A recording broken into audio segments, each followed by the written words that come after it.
Hey guys, நிறைய பேர் வந்து பேபிஸ் வெயிட் கெயின் ஆகிறதுக்கு ரெசிபி சொல்லுங்கன்னு கேட்குறீங்க. இன்றைக்கி வந்து பேபிஸ்க்கு ஒரு ஹெல்த்தி வெயிட் கெயின் ரெசிபி தான் நான் வந்து சொல்ல போகிறேன். நேந்திரம் காய் வந்து எடுத்திருக்கேன், நல்லா பச்சையாக இருக்க மாதிரி. மேலே இருந்து கீழே வரைக்கும் வந்து ஒரு ஸ்ட்ரெயிட் கட் பண்ணிக்கிறேன் நைஃப்பில் பண்ணிவிட்டு. மேலே இருக்க தோலை வந்து அப்படியே வந்து நம்ம பீல் ஆஃப் பண்ணி மொத்தமாக வந்து எடுத்துடலாம்.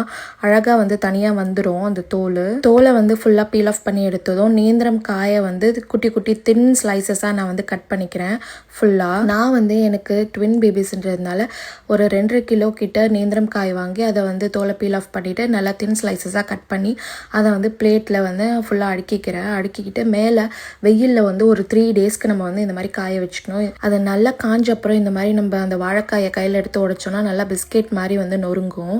அதை வந்து நான் பிளெண்டரில் போட்டு நல்லா வந்து ஃபுல்லாக நல்லா பவுடரியாக பிளெண்ட் பண்ணி எடுத்துக்கிறேன். நான் 2.5 கிலோக்கு நேந்திரம் காய் எடுத்ததுக்கு எனக்கு வந்து 1.5 பாட்டில் பவுடர் தான் வந்து கிடச்சிருக்கு. இதை வந்து 6 மந்த்ஸ் கிட்ட நம்ம வந்து வச்சு ஸ்டோர் பண்ணி யூஸ் பண்ணிக்கலாம் பேபிஸ்க்கு. பேனில் நம்மளுக்கு தேவையான அளவுக்கு தண்ணி ஊற்றிட்டு ஒரு 5 டேபிள் ஸ்பூன் ஆஃப் நேந்திரம் காய் பவுடர் வந்து நான் போட்டுக்கிட்டு அதை நல்லா மிக்ஸ் பண்ணிக்கிட்டு அது குக் ஆகுறப்ப நம்ம வந்து லம்ப்ஸ் விழாமல் நம்ம வந்து மிக்ஸ் பண்ணி விட்டுக்கிட்டே இருக்கணும்.